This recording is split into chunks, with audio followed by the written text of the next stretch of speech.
न खौफ न मंजिल की फिक्र, अपने ही धुन में चला चल हम सफर। कभी द्रास से श्रीनगर या हो लद्दाख का सफर, हर दम रहे आपके साथ आपका अपना रेडियो द्रास 90.4। अस्सलाम वालेकुम नाज़रीन, रेडियो द्रास 90.4 से आपका अपना आरजे सलीम। तो जिस तरह रेडियो द्रास 90.4 का जो एक सिलसिला रहता है गेस्ट का, तो आज हमारे साथ एक स्पेशल गेस्ट जुड़े हैं शमीम कारी, जो एमडी हैं डी मिडोस होटल के, और साथ ही साथ काफ़ी ज़्यादा सोशल वर्क काम भी आप करते हैं सर। बहुत बहुत वेलकम रेडियो द्रास 90.4 में आपका स्वागत है सर। शमीम साहब, किस तरह देखते हैं, पहले तो आप अपना बेसिक इंट्रोडक्शन थोड़ा हमारे व्यूअर्स को जो आपको देख रहे हैं उन लोगों को बताइए सर। अस्सलाम वालेकुम, थैंक यू। आप लोगों ने मुझे कॉल किया रेडियो द्रास पे, दिल की धड़कन पे। मैं सुनते आता था काफ़ी, जब भी द्रास के करीब होता हूँ या द्रास के एरियाज़ में होता हूँ तो आप लोगों के जितने भी मैसेज हैं, जितने भी गेस्ट हैं, उनको सुनता हूँ, व्यूज़ को सुनता हूँ। बड़ा अच्छा लगता है। एटलीस्ट कम्युनिटी को एड्रेस करने का एक बहुत अच्छा ज़रिया है ख्यालात से बैठ के डिस्कशंस का। आजकल का जो बहुत बिजी शेड्यूल है, उस बिजी शेड्यूल में क्या होता है कि हर कोई अपने भाग दौड़ में लगा है। Nobody has time for other, ठीक है ना। पहले हमारा क्या होता था, आपने देखा होगा, बड़े बूढ़े घरों के बाहर शाम को विंटर में या धूप होती थी तो इवनिंग में बैठे रहते, फिर डिस्कस करते थे। They use to discuss each and everything. अपनी फैमिली डिस्कस होती थी, कम्युनिटी डिस्कस होती थी, इलाका डिस्कस होता था, फिर किस बच्चे ने क्या किया, किसके घर में कौन पैदा हुआ, कैसे हुआ, कौन मरा, सब डिस्कस होता था।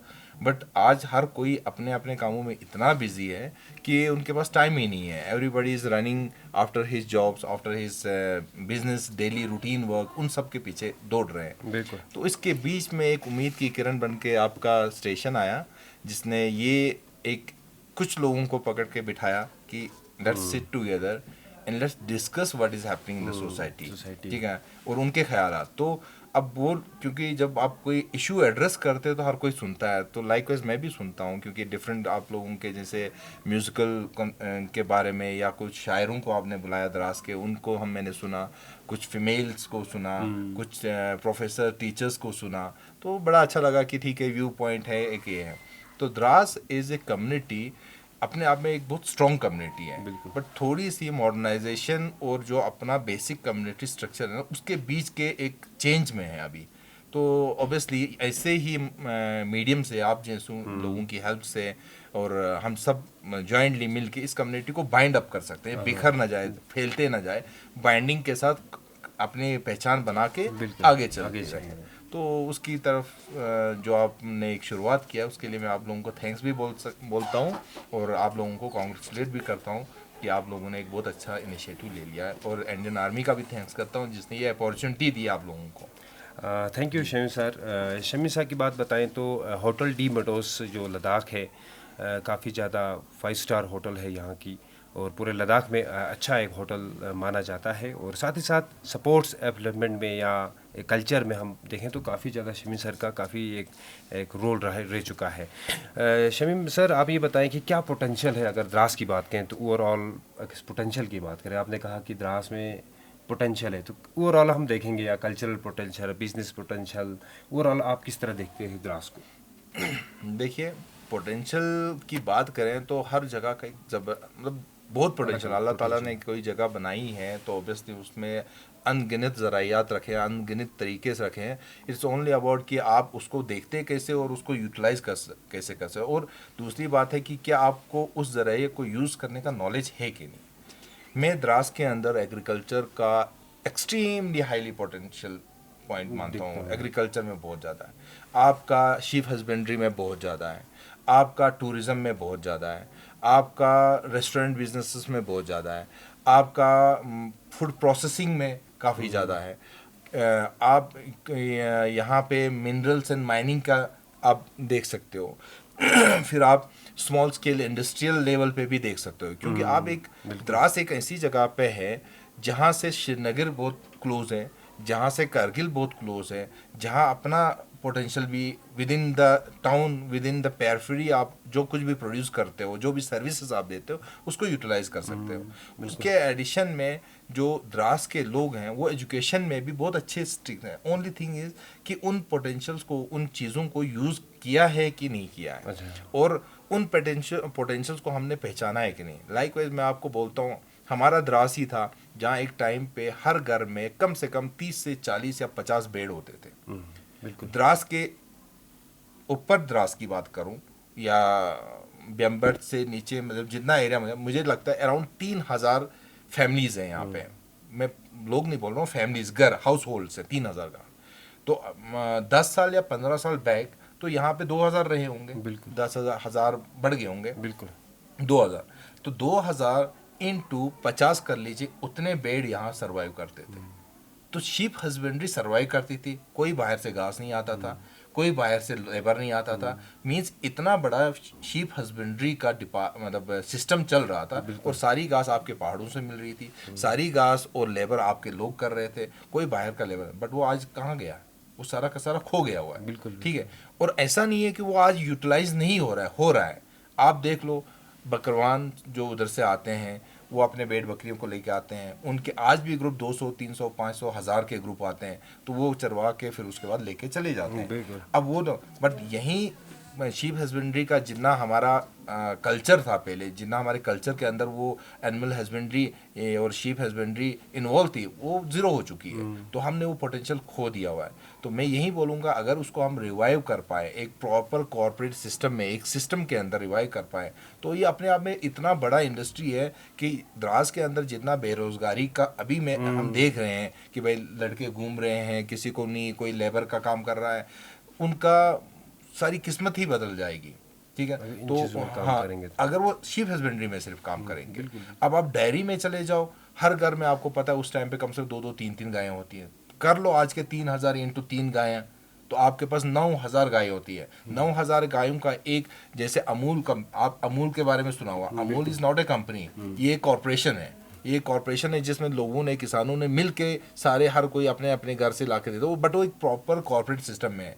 9000 गायें, ठीक है, एक घर में 3 एवरेज 9000 गायें, उनका दूध कैलकुलेट कर लो अपने आप में। एक छोटी मोटी अमूल, इतना दूध तो होगा कि जो आप आर्मी को सप्लाई देते हो या जो बाज़ारों में आप अमूल का लेते हो, इतना तो हमारा द्रास के लोग खुद प्रोड्यूस कर सकते हैं। और कितना दूध बोलोगे तो आप ये मान के चलो कि हमारे ही होटल में महीने में कम से कम 1000 लीटर दूध लगता है, महीने में, एक होटल में, हमारे होटल में। तो द्रास की बाकी होटल सबको मिला लो तो कम से कम 8-10 हज़ार लीटर दूध होता है। तो वो सारा दूध आज अमूल का पिया जा रहा है।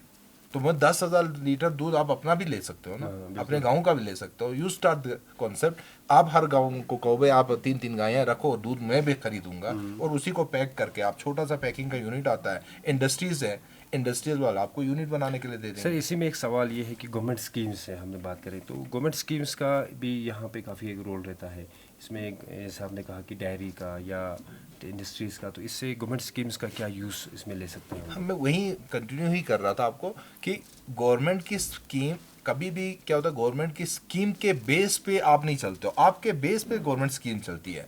आप सोचो कि भाई मैं डेयरी का यूनिट स्टार्ट करूंगा तो गवर्नमेंट आपको उस पर हेल्प करेगी। आप सोचो हम शीप ब्रीडिंग फार्म खोलूंगा, गवर्नमेंट के पास शीप ब्रीडिंग फार्म का यूनिट का ऑप्शन है। आप सोचो, इसका छोड़ो, आप स्टील लाइए, ग्रिल्स बनाए, वापस श्रीनगर भेज दीजिए। आप स्टील लाइए, ग्रिल बना के कारगिल भेज दीजिए, ठीक है ना। तो आपको स्टील की यूनिट बना सकते हो। तो इंडस्ट्रीज में उसके अंदर सब्सिडी है, ठीक है ना। एनिमल हस्बेंड्री में यूनिट जो बनाओगे उसके अंदर सब्सिडी है। क्या बोलते, शीप ब्रीडिंग फार्म्स के लिए सब्सिडी है। फिर उसके बाद टूरिज्म में चले जाइए आप, जिसमें मैं काम कर रहा हूँ, तो उसके अंदर भी सब्सिडीज है। 30% सब्सिडी है। गवर्नमेंट ऑफ इंडिया का एक और स्कीम है कि 30% और 30 लाख रुपए एक स्कीम है जिसमें आपका अब 10 करोड़ का भी प्रोजेक्ट लगा सकते हो, आपको 3 करोड़ तक सब्सिडी मिल सकती है, ठीक है ना। अभी तो एक और गवर्नमेंट ऑफ इंडिया की स्कीम आई है, उसके अंदर आपको 4 करोड़ रुपए without any collateral, without any guarantee government आपको दे सकती है। आप स्टार्ट करो, आप बोलो मैं ये बिजनेस करूंगा, इसका पोटेंशियल, इसका डीपीआर बना के दे दीजिए। वो 4 करोड़ तक आपको बैंक से लोन दिला देगी। उसकी कोई सिक्योरिटी नहीं है, उसको आपको कोई सिक्योरिटी नहीं रखनी है, आप उसकी सिक्योरिटी भी गवर्नमेंट खुद लेगी। 10% जो मार्जिन है वो बैंक का रिस्क है, आपका कोई रिस्क नहीं है। बट आप करने वाला बन जाओ, आप नॉलेज लेके बोलो। बट हाँ, इस चीज़ के लिए ऑब्वियसली मैं ये बोलूँगा तो यूथ को इसका नॉलेज होना चाहिए। जो बंदा करना चाहता है उसको नॉलेज होना चाहिए, उसको प्रॉपरली इस चीज़ को समझना चाहिए, समझने की जरूरत ठीक है, समझने की ज़रूरत है कैसे मैं करूँ, ठीक है ना। इट्स नॉट घर में गाय पालना और कॉर्पोरेट स्टाइल में गाय को रखना में आपस में बहुत फर्क है। घर में 30 शीप को पालना और सिस्टमेटिक तरीके से 500, 1000, 2000, 5000 शीप को पाल के उनके वूल निकाल के बाद में उनका मीट सेल करके या आगे मार्केट में सेल करना, वो उसमें एक सिस्टम, उसमें एक प्रोसेस होता है। तो उस चीज़ को आपको समझना पड़ेगा, उसको सीखना पड़ेगा। तो उसके लिए डेफिनेटली एजेंसीज है, ऑर्गेनाइजेशंस हैं जो सिखाती हैं, तो आप उनके साथ कांटेक्ट करके सीख सकते हो, सारी चीज़ों को सीख सकते हैं। बिल्कुल बिल्कुल सर। ये इससे क्या होगा कि हमारे जो अपॉर्चुनिटीज़ है, खासकर यूथ्स की बात करें, जो अनएम्प्लॉयड यूथ्स हैं, उनके लिए भी बहुत बड़ा एक अपॉर्चुनिटी खुलेगा जॉब्स का रिलेटेड है। हाँ, मतलब मैं आपको बोलता हूँ यहाँ इतनी अपॉर्चुनिटीज़ हैं, आप you name it you have it. Simple सी बात है, कौन से गांव में आज 500 कनाल या 200 कनाल एग्रीकल्चर लैंड नहीं है? सिंपल सी मैं आपको गिनाऊंगा, हर गांव में 100, 200, 300 कनाल एग्रीकल्चर लैंड है। आप गांव वालों को, लेट से आप हो या कोई भी बंदा जो एंटरप्रेन्योरशिप को समझता है, करना चाहता है, वो उस गांव की सारी लैंड को किराए में भी तो ले सकता है, किराए में ले सकता है। एक गांव वाला वहाँ जाओ उगाता है, यानी वो आराम से आपको उतना पैसा आप उसको किराए में दे दो और उसके बाद आप एक कैश क्रॉप उगाओ, आप आलू उगाओ, आप स्ट्रॉबेरीज उगाओ, यहाँ पे स्ट्रॉबेरीज बहुत अच्छी होती हैं यहाँ पे, आप आलू उगाओ, आप ग्राउंडनट उगाओ, मूंगफली बहुत अच्छी होती है द्रास में, कैश क्रॉप्स उगाओ, ठीक है ना। आप मूली उगाओ, ठीक है, मूली उठाओ और उसके बाद आप गोभी उगाओ। जरूरी नहीं है गोभी सारी, आप श्रीनगर की मंडी में दे दो, श्रीनगर की मंडी में जम्मू से आता है, कड़म उगाओ, ठीक है ना। तो कॉर्पोरेट तरीके से अगर आप करोगे तो आपको एग्रीकल्चर में भी, आपको शीप हस्बेंड्री में, आपको टूरिज्म में भी है, आपको दुकानदारी में भी है। ऐसा नहीं है दुकान, एक प्रॉपर दुकान, सिस्टमेटिक दुकान खोलिए जिसमें सारा सामान हो, जिसमें सारी चीज़ें अवेलेबल हो और एवरी टाइम अवेलेबल हो, वो भी आपको बहुत अच्छा चलेगा। तो अपॉर्चुनिटीज़ है, सिर्फ ये है कि भाई कोई यूथ करना चाहता है, उसको नॉलेज नहीं है कि भाई मैं कैसे करूं, तो उस पर हम लोगों को फोकस, अपना जो एजुकेशन लेवल है, अपना सिस्टम समझने की, अपने आप को इम्प्रूव करने की ज़रूरत है यूथ को, तो वो करने की हमें ज़रूरत है। बहुत बहुत शुक्रिया सर। सर हम बात करें थोड़ा सा the Meadows hotel, the Meadows ji, Meadows of land, किस तरह आप इस चीज़ को समझते हैं, खासकर सेकंड गेटवे ऑफ इंडिया में या गेटवे ऑफ लद्दाख में आप डी मेडोस खोला, तो किस तरह का आपका भी क्या सपना रहा है? देखिए सिंपल सी है, ये जो हमारा डी मेडोस है ना, ये भी अपने आप में it's not a hotel only, it is a mission. D Meadows actually क्या है, ये डी मेडोस नहीं है, it is D Meadows Ladakh, पूरा नाम है D Meadows Ladakh. D Meadows Ladakh क्या है, Dras is a Medo, D Meadows Ladakh means Meadows of Ladakh, Ladakh के मेडोस, ठीक है ना। तो हमारा द्रास है, मैंने एक्चुअली द्रास के नाम को चेंज किया हुआ है डी मेडोस लद्दाख करके। द्रास को आप डी मेडोस लद्दाख भी बोल सकते हो, है ना। आप द्रास को गेटवे टू लद्दाख भी बोल सकते हो, ठीक है ना। तो गेटवे टू लद्दाख आपका नाम है कि भाई ये गेटवे है, तो गेटवे टू लद्दाख आप दूसरी साइड से भी बोल सकते हो, चंगथंग साइड से। कल जो अपना जांस्कार रेंज में जब खुलेगा वहाँ से भी किसी एरिया को गेटवे टू लद्दाख बोल सकते हो, बट डी मेडोस लद्दाख आप सिर्फ द्रास को बोल सकते हो, ठीक है ना, क्योंकि वो लद्दाख के मेडोस है। वो रीज़न था इसके पीछे। फिर उसके बाद जो हमारा लोगो है वो ट्यूलिप, जो यहाँ वाइल्ड है उसको डिमॉन्स्ट्रेट करता है, वाइल्ड ट्यूलिप को डिमॉन्स्ट्रेट करता है। तो हमने वाइल्ड ट्यूलिप को इधर का ये रखा है, सो डेट कि जहाँ कहीं पे हम फोकस करें, जहाँ कहीं पे होटल की प्रमोशन है, हमें वाइल्ड ट्यूलिप दिखे। तीसरा पॉइंट कि हमने डी मेडोस जो है वो द्रास में ही क्यों खोला, इसका रीज़न था कि Dras has a huge potential of tourism, और ये हमेशा से रहा हुआ है। ये भी हम लोगों ने मिस किया। मुझे याद है कि बचपन में जब हम यहाँ होते थे तो द्रास में बड़े अच्छे होटल्स होते, मेरे नानू के ही होते थे, अच्छा होटल होता है, काफ़ी लोग आते थे। दिन में 20-25 बसें आती थी फॉरेनर्स की, 2-3 बसें आते थे लोकल्स की, फिर छोटी गाड़ियों का तो कोई शुमार ही नहीं होता था। तो वो चीज़ भी हम मिस कर गए। वो एटलीस्ट द्रास में आते थे, फिर द्रास से फायर ब्रिगेड ये अलग अलग एरिया में डाइवर्ट होते थे। जांस्कार कोई जाता था, कोई ट्रैक करता था, कोई लेह चला जाता था, बट एटलीस्ट द्रास आता था।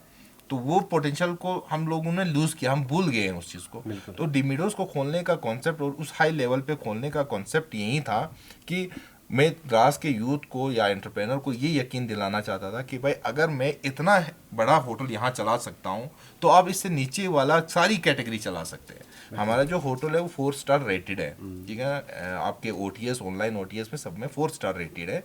तो अगर हम एक 4 स्टार रेटेड होटल चला सकते हैं तो डेफिनेटली कोई 3 स्टार रेटेड चला सकता है, कोई 2 स्टार रेटेड चला सकता है, कोई 1 स्टार रेटेड चला सकता है, कोई उसके नीचे गेस्ट हाउस चला सकता है, फिर होम स्टे चला सकता है, फिर वो ढाबा चला सकता है। इसी टाइम से रेस्टोरेंट की चेन में भी आप 4 स्टार रेटेड रेस्टोरेंट चला सकते हो, 3 स्टार 2 स्टार, मतलब ये अगर मैं इस लेवल को सेल कर पा रहा हूँ यहाँ पे तो इसके नीचे का सब कुछ आप सेल कर सकते हो। मैं भी अगर नीचे से करता तो दूसरा बंदा डरता यार मैं इससे महंगा वाला चीज़ बेच पाऊंगा नहीं। मैंने आपको ये दिखा दिया मैं भाई इतनी महंगी चीज़ बेच सकता हूँ यहाँ पे, मैं सबसे कॉस्टली चीज़ बेच सकता हूँ। मैं करण जौहर को बुला सकता हूँ द्रास में। मैंने करण जौहर आज की इंडस्ट्री का सबसे बड़ा वन ऑफ द प्रोड्यूसर्स है, कायरा एडवानी है, एक्ट्रेस टॉप की एक्ट्रेस है, सिद्धार्थ मल्होत्रा टॉप का एक्टर है, वो आके आपके द्रास में हमारे होटल में रह के गए।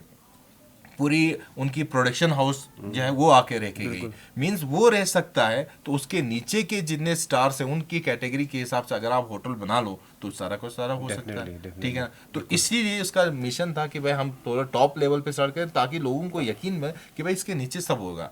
और उसके बाद आपका हमारा जो द्रास है वो इतना खुला है, ठीक है ना, होटल जरूरी नहीं होता हाईवे पे ही हो होटल। इससे मैं अभी ये आप लोगों को यकीन दिलाता हूँ, इससे भी दुगना बड़ा 5 स्टार होटल, ठीक है ना, वो भी द्रास के अंदर चल सकता है, वो भी चल सकता है। मेरे पास ऐसे लोगों के इंक्वायरीज आती हैं, वो ये बोलते हैं कि हम श्रीनगर तक चार्टर से आ जाएंगे, श्रीनगर से द्रास हाली से उतरेंगे और उसके बाद हम द्रास 2 दिन रुक के वापस चले जाएंगे। ठीक है, ऐसी भी इंक्वायरीज हमारे पास आती है, मगर उसके लिए हम तैयार नहीं है, क्योंकि जो बंदा चार्टर से आएगा और यहाँ आएगा उसको जिस लेवल की एक्सपेक्टेशन वो चाहिए उसके लिए मैं तैयार हूँ, मेरा होटल उसके लिए तैयार नहीं है। तो मैं ये कोई अगर ये माइंडसेट से है कि भाई हम ये होटल खोल सकते हैं क्या 5 स्टार, तो मैं उनको कहूँगा गो अहेड, आप खोलो, आपको वो चलेगा, डेफिनेटली चलेगा। ठीक है ना, तो ये चीज़ है हमारे द्रास के टूरिज्म पोटेंशियल के हिसाब से। बाकी ट्रैकिंग के पोटेंशियल से हम लोगों ने द्रास में अजूर ग्लेशियर निकाला, हम लोगों ने द्रास में रिवर राफ्टिंग का किया, हमने पैराग्लाइडिंग मैंने खुद किया।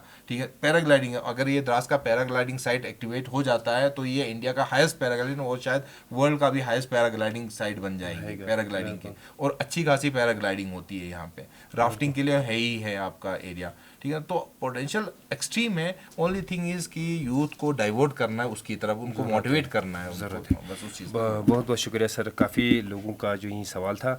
सर एक बहुत अहम सवाल है, हम बात करें अगर प्रेजेंट पोजीशन ऑफ द्रास या फ्यूचर से रिलेटेड हम बात करें, जैसे जब से यूटी लद्दाख बना है, जब से जोजिला टनल, तो क्या पोजीशन रहेगी आने वाले टाइम में, फ्यूचर पोजीशन आज की अगर पोजीशन देखें या फ्यूचर की देखें तो खासकर द्रास की? देखिए, मैं बेसिकली एक इंजीनियर भी हूँ और उसके बाद मैं एक बिजनेसमैन भी हूँ और मैं एक मोटिवेटर भी हूँ। मैं द्रास की यूथ को, द्रास के हर बंदे को, नॉट ओनली यूथ, मैं उस 60 साल का रिटायर हुआ आदमी को भी ये मैसेज देना चाहता हूँ कि आप द्रास की डेवलपमेंट के पार्ट हो। आप इस ट्रेन में चढ़ जाओ, ट्रेन स्टार्ट हो चुकी है। अब आप जो इसकी फ्यूचर है, फ्यूचर तक पूछना चाहते हो तो आप इस ट्रेन में चढ़ जाओ, इसके ऊपर चढ़ के आप सवार होके निकल जाओ, वरना आप ही पीछे रहोगे और बाकी सब निकल जाएंगे। ये ऐसी बात है कि दिल्ली से ट्रेन चल चुकी है, अब आपको बॉम्बे जाना है तो आप ट्रेन में चढ़ोगे तो बॉम्बे पूछोगे, नहीं तो दिल्ली ही रह जाओगे। बिल्कुल। द्रास का फ्यूचर, द्रास की डेवलपमेंट, ये मैं मानता हूँ another 10 years Dras will Sarpass Leh. ये 10 साल के बाद द्रास लेह को सरपास करेगा।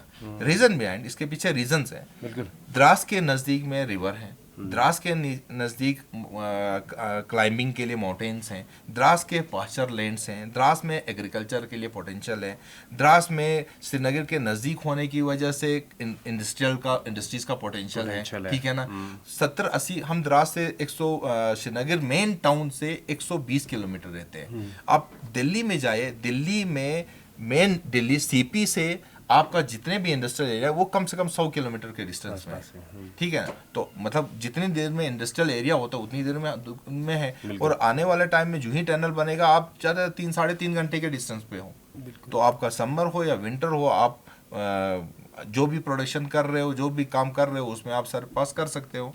तो इसलिए पोटेंशियल वाइज अगर देखा जाए तो जो भी फील्ड आप चुनते हो, चाहे टूरिज्म चुनो, चाहे इंडस्ट्रियल चुनो, चाहे आप एग्रीकल्चर चुनो, चाहे हस्बैंड कोई भी और ट्रेड चुनो, कोई भी ट्रेड चुनो, ठीक है ना, उसमें आप बिल्कुल एक मेजर सिटी के नज़दीक हो, इसलिए आप उस चीज़ को ये मतलब उसमें सरपास कर सकते हो, फ़ायदा ले सकते हो। बिल्कुल। सर एक सवाल ये भी है, इसके बीच में मुझे ये आता है कि एक लेह से एक जो ट्रेन आ रही है पूरे लेह को कनेक्ट कर रही है, उससे क्या पोटेंशियल रहेगा, खासकर द्रास तो फिर इस एरिया से अगर देखा जाए? देखिए, दो चीज़ें हैं। मैं ये क्वेश्चन पे मैं फिर ऐसे एक चीज़ बता देता हूँ आपको। दो चीज़ें हैं। कभी कभार क्या होता है, जो एक अपॉर्चुनिटी को जब हम मिस कर लेते हैं तो फिर उस अपॉर्चुनिटी को फिर से आते आते बहुत टाइम लगता है, बहुत टाइम लगता है। बिल्कुल। तो अभी जोजिला टनल शायद इंशाल्लाह और 3-4 साल 5 साल में हो जाएगा। तो वंस जोजिला टनल हो जाता है, उससे पहले पहले अगर हम द्रास को एक डेस्टिनेशन बना पाए, मैं नहीं बोलता हूँ मेजर बड़ा डेस्टिनेशन, एक डेस्टिनेशन बना पाए, तो क्या होगा, वो एक बिल्डिंग ब्लॉक हो जाएगा द्रास के फ्यूचर के लिए। कि एक अभी ये बन रहा है एक डेस्टिनेशन, इसलिए बन रहा है क्योंकि अब द्रास में हमारे होटल में ही या इन सारे गेस्ट हाउसेस में भी जो गेस्ट रहते हैं वो 2 नाइट्स के स्टे किया करते हैं, फिर वो आगे पीछे घूमते हैं, ठीक है ना। तो यहाँ 2 नाइट स्टे बन गया, मीन्स ये एक डेस्टिनेशन है, ये एक पिक्चर में आ चुका है, एक डेस्टिनेशन है। अब टनल के कंप्लीट होने से पहले अगर हम इसका बाकी का पोटेंशियल एक्सप्लोर करके इसको यूज करें और इसको बढ़ा दें, तो फिर क्या हो जाएगा कि भाई आपका जो डेस्टिनेशन है उसकी वैल्यू और बढ़ेगी, ठीक है। वो एक मेजर स्टॉप ओवर रहेगा।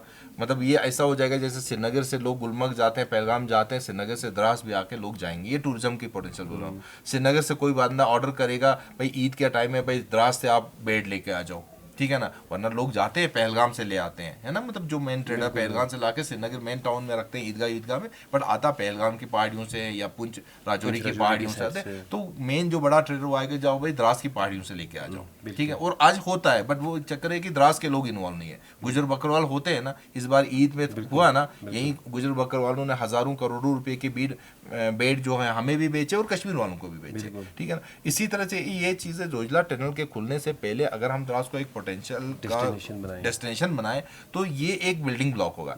इसी तरह से जब आपका लेह का तक का ट्रेन का सिलसिला आ जाता है, जो मनाली टू दिल्ली लेह है, जिसका डीपीआर कंप्लीट है, उसका अभी तो ये बात चल रही है कि हम लेह वाला पोर्शन जो है, लेह से जो टुवर्ड्स मनाली का पोर्शन प्लेन है, वहाँ टनल्स नहीं है, वो वाला स्ट्रेच पहले ले करेंगे। वो अगर स्ट्रेच ले करते हैं तो फिर क्या हो जाएगा कि मैक्सिमम मूवमेंट आपकी उस साइड से होगी, ट्रेन से होगी। तो उस टाइम पे भी अगर द्रास पोटेंशियल अपना नहीं कैप्चर कर लेता है तो ये एक टाइप का लास्ट का एरिया बनेगा। तो इसलिए हम लोगों को, मतलब कि वही मैं बोल रहा हूँ, ट्रेन चल चुकी है, उस पर चढ़ना जरिए, जो रह जाएगा वो रह जाएगा। तो हम लोगों को इसमें भी थोड़ा सा अपना जोर लगाना पड़ेगा सारे द्रास वालों को मिलके कि भाई हम अपना पोटेंशियल यूज़ कर ले, अपने अपने ट्रेड्स को और बढ़ा दें और इसको इम्प्रूव करें, सो डेट कि वंस वहाँ ले से अगर ट्रेन आती है तो उसके बाद द्रास तक की कनेक्टिविटी भी फ्रिक्वेंट रहे। तो एडमिनिस्ट्रेशन लेवल पे भी हमने ये कोशिश करनी चाहिए सारे लोगों को मिलके कि ये ट्रेन की कनेक्टिविटी हमें श्रीनगर से इधर तक, क्योंकि श्रीनगर भी ट्रेन आ रही है, ले भी ट्रेन आ रही है, तो अगर ले और श्रीनगर कनेक्ट हो जाए, वो 99% चांस है वाया द्रास हो जाएगी, ठीक है। तो वो कनेक्टिविटी तो आपका सर्किट और बढ़ जाएगा, तो आप और इम्प्रूव करोगे, आपके पास और लोग आएंगे, ऑल वेदर कनेक्टिविटी और बढ़ेगी। तो कनेक्टिविटी तो की है सक्सेस का, तो उसका तो बहुत अच्छा पोटेंशियल रहेगा। बहुत अहम सवाल था सर। ये आखिरी सवाल है सर, ये अगर रिलेट करेंगे, आप देखते हैं, आप ले टाउन जाते हो, या ले टाउन बिल्कुल स्पेशल है लोगों के लिए, खासकर हम या करगिल टाउन की बात करें या एज वेल एज हम द्रास टाउन की बात करें, तो किस तरह देखते हैं इस चीज़ को अगर रिलेटेड करेंगे? तो सिंपल सी बात है, लेह टाउन बोले तो लद्दाखी में एक लेहपा बोलते हैं, एक जांस्कारपा बोलते हैं, एक करगिलपा बोलते हैं, एक द्रासपा बोलते हैं ना, मतलब द्रासी, करगिली, जांस्करी, ठीक है ना। इस तरह से लद्दाखी करके, लद्दाखी बहुत सिनोनिमस हो चुका हुआ है ले के साथ, तो चलो ओवरऑल लद्दाखी हम भी हैं, तो ठीक है।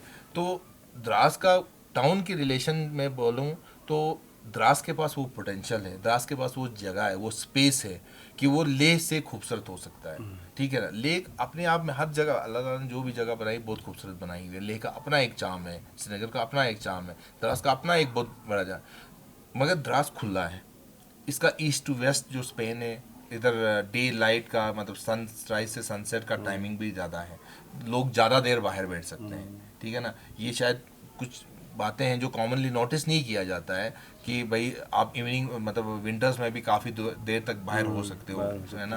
तो आपका नॉर्थ साउथ स्पेन भी जैसे ब्यारस से लेके ऊपर गोशन तक का इधर वो भी अपने आप में काफ़ी वाइड है। तो अगर आप द्रास में अगर मॉडर्नाइजेशन कराओगे, द्रास टाउन को एक मॉडल टाउन लेके जा सकते हो, तो ये लेह के कंपैरिजन का टाउन बन सकता है। इट्स ओनली अबाउट एक प्रॉपर प्रोसेस अपनाया जाए गवर्नमेंट एजेंसीज के थ्रू भी, सारी रिप्रेजेंटेशन के थ्रू भी, द्रास को एक अच्छा सा प्लेटफॉर्म में अच्छा एक प्रोजेक्ट बना के एक प्रॉपर वे से इसको डेवलप किया जाए, तो डेफिनेटली इसका पोटेंशियल भी लेह के बराबर भी बन सकता है, उसमें कोई दिक्कत काफ़ी नहीं है। ज़्यादा व्यू खासकर टूरिज्म में काफ़ी ज़्यादा एक अच्छा ये रहेगा। हाँ, हम ले जाते हैं टूरिज्म में देखिए टूरिज्म ही नहीं, जब आपका ये होटल इंडस्ट्री रेस्टोरेंट बढ़ जाता है ना, तो ऑटोमेटिकली रिलेटेड बिजनेस सब बढ़ जाते हैं। बिल्कुल। देखिए एक बहुत बड़ा ट्रेडर है जिसको आपसे 10,000 शीप खरीद लेने हैं, तो वो चाहेगा कि भाई मुझे बैठने की जगह मिले, क्योंकि वो काफ़ी बड़ा ट्रेडर है, वो कहीं ढाबे में नहीं बैठेगा।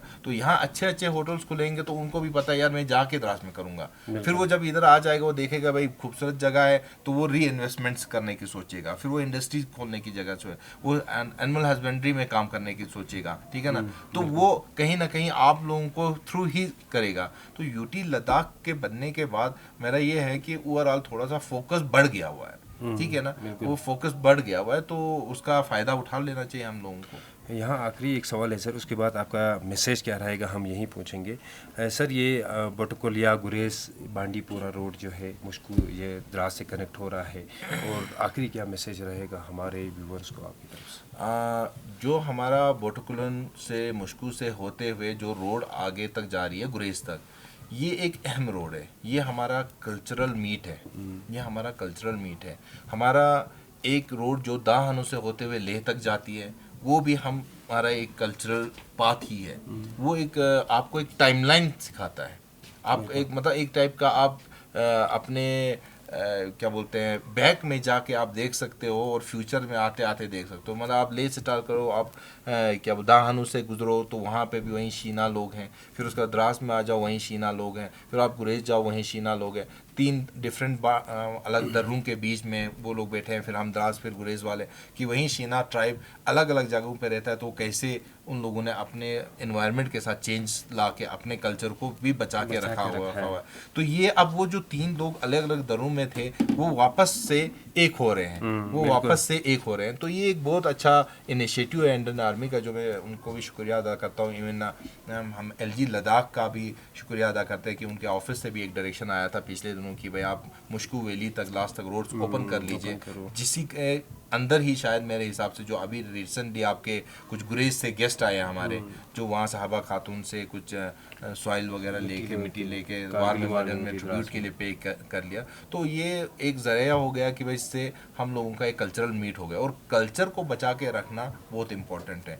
आप कहीं पे भी पूछ सकते हो, आप देखते हो अभी रेड इंडियंस अमेरिकन थे, तो उन लोगों ने America one of the most develop, but red Indian जो कल्चर है उनका वो उसको बचा के रखा हुआ है। रशिया अपने कल्चर को बचा के रखा है, हर कंट्री अपने, इंडिया में भी लोग अपने अपने कल्चर को हर जगह बचा के रखते हैं। बिल्कुल। तो डेफिनेटली इस रोड की वजह से हमारा कल्चरल मीट होने से हमारा ओवरऑल डेवलपमेंट हो जाएगा, तो वो भी एक फ़ायदे का है। और डेफिनेटली इस रोड से बहुत फ़ायदा मिलेगा टूरिज़्म को भी, एक सर्किट भी बनेगा जो श्रीनगर से होते हुए गुरेज से होते हुए द्रास से सोनमर्ग जाएगा या करगिल जाएगा या ले जाएगा। तो डेफिनेटली जितना रोड खुलेगा, मैंने कहा ये road is blood line for development, ठीक है। बिल्कुल। तो ऑब्वियसली फ़ायदा। सर आखिरी सवाल है, टूरिज़्म का क्या स्कोप रहेगा द्रास में, और ख़ासकर जो गेस्ट हाउस है उनके जो ओनर्स है, क्या मैसेज है आपकी तरफ से, और ओवरऑल हमारे रेडियो द्रास 95.4 सुनने वालों की तरफ से आपके क्या मैसेज और क्या रिलेटेड रहेगा?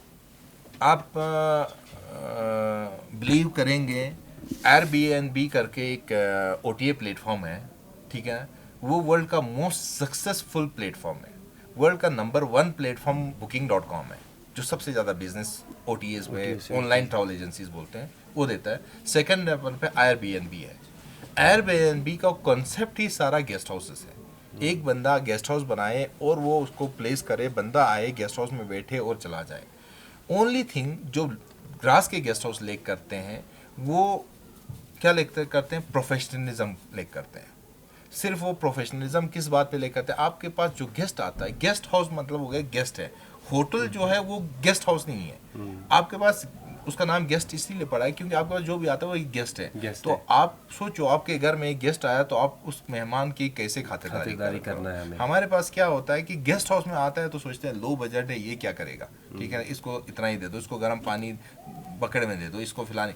आप गेस्ट हाउस को भी अच्छा बनाइए, आप गेस्ट हाउस के रूम्स को ब्यूटीफुल बनाइए, मिनिमलिस्टिक रखिए। ज़रूरी नहीं है उसके अंदर आप 10,000 रुपये का सोफ़ा लगाए, आप सिंपल सी चेयर लगाइए, बेडशीट साफ़ सुथरी रखिए, वाइट बेडशीट रखिए। वाइट बेडशीट इसलिए क्योंकि वाइट बेडशीट गंदी होगी तो आपको भी पता लगेगा, दाग होगी तो आपको भी पता लगेगा, और जब साफ़ होगी तो गेस्ट को भी पता लगेगा कि वाइट बेडशीट है। यही रीज़न होता है कि आप वाइट बेडशीट रखिए, साफ़ सुथरा रखिए, और गेस्ट जब आ जाएगा उसको एक प्रॉपर एक बंदा रखिए जिसको थोड़ा सा ट्रेन करे, जो उसको कहिए कि मुस्कुरा के लोगों को वेलकम करे, जिस तरह आप अपने मेहमान को करते हैं, ठीक है ना। और उसको बिहेवियर अच्छा, उसको आते ही पानी का एक गिलास पिला दीजिए कि भाई आ गए, आप पानी का गिलास पी लीजिए, फिर उसको अपने रूम तक हेल्प कर लीजिए। 2-4 चीज़ें वो मांगेंगे, वो खुद देंगे वहाँ से पैसे आपको कि भाई मेरे लिए ये ला के दे दो, वो दे दीजिए, ठीक है ना। और वो बिठाए, मैं एश्योर करता हूँ गेस्ट हाउस ने, अगर जितने गेस्ट हाउस हैं द्रास में, अगर वो लोग अपना पोटेंशियल समझें और वो अपनी सर्विसेज को इम्प्रूव करें, वो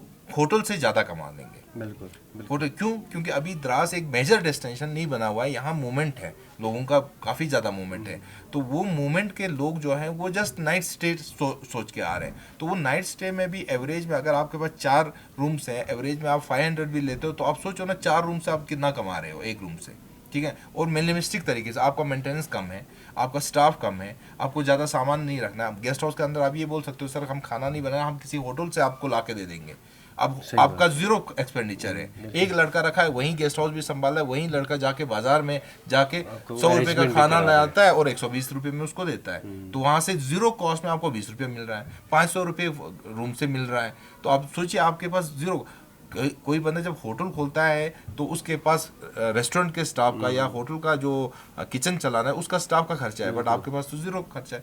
ओनली थिंग इज जो कमरा है, जो सीढ़ी है, जो आंगन है, उसको थोड़ा ब्यूटीफाई करके रखिए, उसको फ्लावर्स लगाइए, आर्टिफिशियल फ्लावर्स लगाइए, कुछ अच्छी पेंटिंग्स लगा के रख दीजिए रूम के अंदर। कलर ज़्यादा ब्राइट नहीं कर लीजिए, लाइट कलर्स करके रख दीजिए, क्योंकि ब्राइट कलर्स नहीं पसंद आता। आप खुद सोचिए लाल कमरे के अंदर आप कितनी देर बैठ पाओगे, ठीक है, या ब्लू डार्क ब्लू कमरे, आप लाइट कलर बिल्कुल क्रीम कलर रखिए। वाइट का कुछ नहीं तो सबसे वो सस्ता भी होता है, वाइट में हल्का सा क्रीम कलर लगा के, क्रीम लगा के रख दीजिए, वाइट बेडशीट दे दीजिए, हल्के से 2 टेबलें दे दी, एक प्लास्टिक की चेयर दे, प्लास्टिक की चेयर क्योंकि हमारा एरिया ठंडा है, उसके ऊपर एक कुशन लगा के रख लीजिए, ठीक है ना। सिंपल रख लीजिए, कोई ज़्यादा नहीं। पानी की बोतल आप बाहर से ला के बाद में दे सकते हो, उसको कह सकते हो सर ये पानी, बाकी आपके पास हम फ्री वाटर है हमारे पास, वहीं से जग में भर के पानी दे दीजिए, फ्रेश वाटर, ठीक है। तो इसमें कोई खर्चा नहीं है, बट थिंग इज़ कि इस चीज़ को आप प्रॉपरली करें तो आप बहुत अच्छा potential with in the guest house भी कर सकते हैं। और दूसरी बात होती है एक्सटीरियर के भी, आप ये भी देखिए कि जो आपका व्यू दिख रहा है बाहर से गेस्ट हाउस का, उसको भी थोड़ा सा साफ सुथरा करके, उसको भी थोड़ा कलर करके ब्यूटीफाई करके रखिए, तो गेस्ट हाउस का पोटेंशियल तो हर जगह है। और गेस्ट हाउसेस का रेट अगर आप लेह में भी जाएं, वहाँ पे कुछ गेस्ट हाउस है जो 7,000-8,000 रुपये चार्ज कर रहे हैं। वो डिपेंड करता है कि आपने गेस्ट हाउस का क्वालिटी और वो क्या दे के रखा हुआ है। बिल्कुल। तो गेस्ट हाउस कोई छोटी चीज़ नहीं है, बहुत अच्छा पोटेंशियल है, बहुत अच्छा बिजनेस है। तो आप as a community guest house भी बहुत अच्छा चला सकते हैं यहाँ पे। बहुत बहुत शुक्रिया सर आपका कि रेडियो द्रास सुनने वालों की तरफ से आपका ये काफ़ी अच्छा मैसेज रहा। इसमें हमने काफ़ी बातें की गेस्ट हाउस के बारे में, पोटेंशियल ऑफ द्रास टूरिज़म के बारे में, या किस तरह क्या पोजीशन है। तो उम्मीद करते हैं हमारे जितने भी नाजरीन हैं जो हमें सुन रहे हैं रेडियो द्रास 90.4 के माध्यम से, वो इस मैसेज को लेके काफ़ी अपना भी कोशिश करेंगी। जो अनएम्प्लॉयड जो रेशो है खिते लद्दाख का, द्रास का, वो कम हो जाए। तो उम्मीद करते हैं ऐसे वीडियोस हम और भी लाएं। तो हमारी पूरी टीम को दीजिए इजाज़त, और इसी तरह नए वीडियोस के साथ आप बने रहिए हमारे रेडियो द्रास 90.4 से। तो एक बार फिर आप लोगों का बहुत बहुत शुक्रिया। अस्सलाम वालेकुम। न खौफ न मंजिल की फिक्र, अपने ही धुन में चला चल हम सफर। कभी द्रास से श्रीनगर या हो लद्दाख का सफर, हर दम रहे आपके साथ आपका अपना रेडियो द्रास 90.4।